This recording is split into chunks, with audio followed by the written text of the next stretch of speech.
Hello नमस्ते हजुरहरुलाई स्वागत छ कवि टेकमा र आज फेरि हजुरहरुको लागि मैले एउटा नयाँ भिडियो लिएर आइसकेको छु।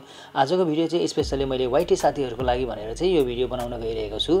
हामीहरुले कुनै पनि भिडियोहरु प्ले गराउँदाखेरि म्युट गरेर प्ले गर्न खोज्दाखेरि त्यो भिडियो रन हुँदैन र कम्प्लिटली पनि प्ले हुँदैन, त्यो भिडियो स्टक भइदिन्छ। यो समस्या चाहिँ मैले मात्रै हैन, मेरो सबै साथीहरुले पनि यो भोगिराख्नु भएको छ र मलाई धेरै साथीहरुले यसको सोलुसन के होला भनेर सोध्नु पनि भएको छ र उहाँहरुको लागि स्पेशली मैले यो भिडियो बनाउन गइरहेको छु। साथीहरु यो भिडियोलाई कम्प्लिटली पुरै हेर्दिनु होला र हजुरहरु मेरो च्यानलमा नयाँ हुनुहुन्छ भने मेरो च्यानललाई सब्स्क्राइब गरिदिनु होला र घण्टीको आइकनमा पनि क्लिक गरिदिनु होला ताकि मेरो नयाँ भिडियोहरुको नोटिफिकेसन हजुरसम्म आओस्। र यति भन्दै म भिडियोलाई सुरु गर्न गइरहेको छु। र साथीहरु हेर्नुस्, म अहिले आफ्नो ल्यापटपमा छु र अहिले मैले गुगल क्रोम खोल्न गइरहेको छु। त्यसपछि गुगल क्रोम खोलिसकेपछि मैले youtube.com भनेर टाइप गरे। त्यसपछि मैले एउटा र्यान्डमली भिडियो प्ले गरे।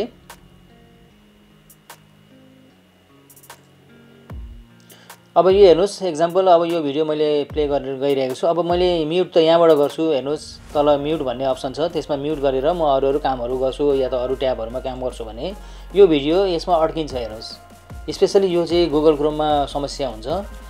त्यही भएर हजुरहरुलाई चाहिँ यो भिडियो नअड्कोस्, कसरी हामीले यसरी एउटा भिडियो या त मल्टिपल भिडियो रन गरेर चाहिँ म्युट गरेर चाहिँ हामीले प्ले गर्न सक्छौं भनेर चाहिँ म आज हजुरहरुलाई देखाउन गइरहेको छु। यसको लागि चाहिँ हजुरहरुले पहिला यहाँ google.com भनेर टाइप गर्नुपर्ने हुन्छ। यसको लागि चाहिँ हजुरहरुले एउटा ट्याब खोल्नुहोस् र त्यसपछि google.com भनेर टाइप गर्नुहोस्। त्यसपछि यहाँ क्रोम एक्सटेन्सन भनेर हजुरहरुले टाइप गर्नुपर्ने हुन्छ। क्रोम एक्सटेन्सन भनेर टाइप गरिसकेपछि सर्च गर्नुहोस्। त्यसपछि यहाँ हेर्नुहोस् क्रोम वेब स्टोर भनेर आछ, त्यसमा क्लिक गर्नुपर्ने हुन्छ। अब वेब स्टोर पनि आइसकेको छ। त्यसपछि यहाँ सर्च द स्टोर भनेर आछ, त्यसमा हजुरहरुले म्युट ट्याब भनेर टाइप गरिदिनुस् र इन्टर गरिदिनुस्। त्यसपछि हजुरहरुको स्क्रिनमा यस्तो म्युट ट्याबहरु लिस्ट आउँछ। त्यसपछि यो थर्डको चाहिँ हजुरहरुले इन्स्टल गर्नुपर्ने हुन्छ। मैले त्यसमा क्लिक गर्न गइरहेको छु। अब हेर्नुस् यहाँ एड टु क्रोम भनेर आछ, हजुरहरुले त्यसमा क्लिक गर्नुपर्ने हुन्छ। त्यसपछि एड एक्सटेन्सन गरिदिने। अब हेर्नुस् रिमुभ फ्रम क्रोम भनेर आछ, यसको मतलब हो हजुरहरुको यो क्रोममा चाहिँ यो एक्सटेन्सन अलरेडी इन्स्टल भइसकेको छ। अब हजुरहरुले यसमा यहाँ हेर्नुस् यो आइकनमा क्लिक गर्नुपर्ने हुन्छ। यहाँ म्युट ट्याब भनेर आछ र यहाँ पिन भनेर आछ, त्यसमा पिन गर्नुभयो भने चाहिँ यो माथि बाहिर देखाउने छ हजुरहरुलाई। अब हेर्नुस् मैले पिनमा पनि क्लिक गरिसकेको छु। अब यहाँ हेर्नुस् यहाँ म्युटको साइन आएको छ यो साउन्डको। अब मैले कुनै पनि युट्युब भिडियोमा गएर यहाँ तल म्युट नगरिकन यसलाई चाहिँ अनम्युट गर्ने र अब यसलाई म्युट गर्नु पर्यो भने हजुरहरुले यहाँबाट चाहिँ म्युट गर्नु पाउनुहुनेछ।